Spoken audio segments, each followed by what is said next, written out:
बिस्मिल्लाहिर्रहमानिर्रहीम। मैं हूं अच्छे मलाक और आप देख रहे हैं यूथ आइकॉन। देखा होगा आपने कुछ दिनों से मुल्क के अंदर गहमा गहमी शुरू हो चुकी है। फवाद चौधरी का मामला, उसके अलावा पेट्रोल का मामला, कई चीजें जो कि मुल्क संभलने को नहीं आ रहा है। इस सब के पीछे कौन सी वजूहात है और क्या चल रहा है इस वक्त मुल्क के अंदर, मैं आपको तफसील से बताऊंगा। उससे पहले आप ये वीडियो देखें, उसके बाद मैं इस पे ऊपर तफसील से बात करूंगा।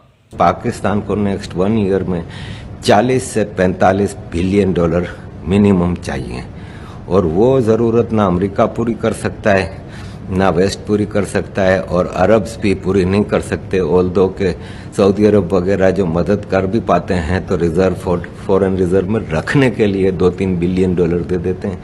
यहाँ एक साल का खाली 40-45 बिलियन डॉलर है। तो उन्होंने कहा कि पाकिस्तान का इकोनॉमिक बैंकरप्सी होना लाजमी है, इकोनॉमिस्ट कह रहे थे। और उन्होंने कहा कि पाकिस्तान इकोनॉमिकली कोलैप्स तो करेगा ही, और उसी कोलैप्स की सूरत में फिर मामला सेट होंगे।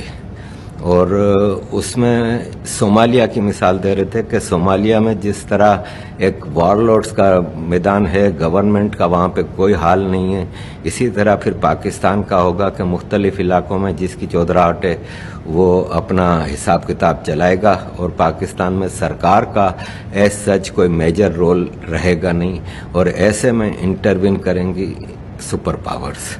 और एक और साहब थे, ब्रिटिश हैं, वो बता रहे थे कि behind the door Europe, England, America और इंडिया, क्या इन सारे सिनारियों में कि पाकिस्तान के इकोनॉमिक कलेप्स के बाद क्या होना है, वो सारी चीज़ें हैं। तो उन्होंने कहा कि इसमें ऐसा हो सकता है कि बलूचिस्तान को फिर एक आज़ाद बफर स्टेट के तौर पे वो किया जाएगा, कि उसमें फिर क्या होगा कि अमेरिकन इन्फ्लुएंस रहेगा बलूचिस्तान में, और सिंध जो है वो इंडिया क्लेम करता है।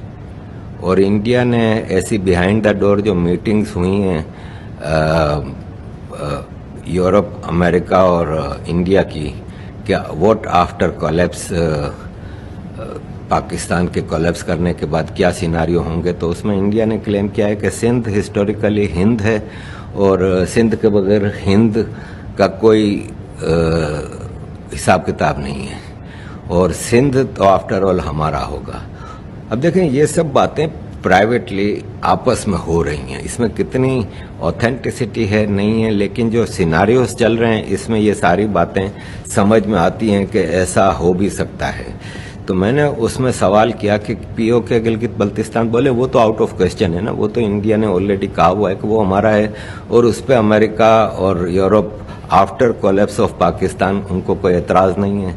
अगर इंडिया अपना हिस्सा, इलाका जो है कश्मीर का और गिलगित बल्तिस्तान का, वो वापस हासिल कर लेता है तो उस पर दुनिया को कोई एतराज़ नहीं है, वो तो हो जाएगा, वो तो उसका तो बड़ा इशू नहीं। सिंध के मामले में वो कह रहे थे कि ये भी एक बातचीत चल रही है कि आधा सिंध हिंद को दे दिया जाए, जिसमें बावलपुर से लेकर ठट्टा और ये सारा इलाका ईस्टर्न जो इंडियन बॉर्डर के साथ सिंध का हिस्सा है, वो इंडिया भी सोच रहा है कि पूरा सिंध लेना हमारे लिए, क्योंकि जब आप वेस्टर्न सिंध की तरफ आते हैं ना तो वहाँ पे महाजिरों की काफ़ी बड़ी तादाद है, पख्तूनों की बड़ी तादाद है, और ये फसाद का मामला चलता रहता है, पठान और महाजिरों का। तो हो सकता है इंडिया ईस्टर्न सिंध की हद तक उसको अपने साथ शामिल करने को तैयार हो जाए। ये भी बताया गया कि मुख्तलिफ डिस्कशंस चल रही हैं। पाकिस्तान का जो हिसाब किताब है उसमें ये चीज़ें सब नज़र आ रहा है कि कुछ ना कुछ तो डेवलपमेंट होगी। जी तो नाज़रीन, वेलकम बैक। आपने देखा होगा इस वीडियो के अंदर क्या चीजें सामने आ रही हैं। इंडिया हमारा दुश्मन, जो कि असली दुश्मन है हमारा, वो क्या कह रहा है और उसके मजमूम अकायम क्या है, और हम यहाँ पे इस मुल्क के अंदर क्या कर रहे हैं। हम जहाँ पे गद्दार खेल रहे हैं, वो बागी हो गया, वो गद्दार हो गया, लोगों को जेलों के पीछे डालना और सियासी अनारकी फैलाना, ये तो हमारे लिए बस रोज की बातें बन चुकी हैं।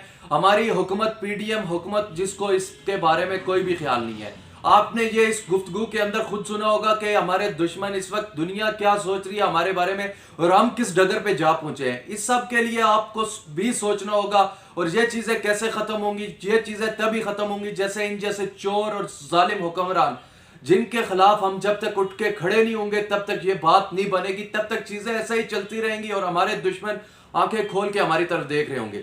دیکھا ہوگا آپ نے جیسے کہ کچھ دنوں سے پیٹرول کی مہنگائی اور دوسری چیزوں کی مہنگائی, ہر طرف مہنگائی مہنگائی ایک ہی شور لاپا جا رہا ہے, لیکن اس کے بیچ پی ڈی ایم غدار اور وہی 71 والا معاملہ, میرے مطابق تو پاکستان اسی 71 کے دیش پہ کھڑا ہے. آپ کو کیا لگتا ہے یہ ویڈیو دیکھنے کے بعد مجھے اس کومنٹ میں ضرور بتائیں.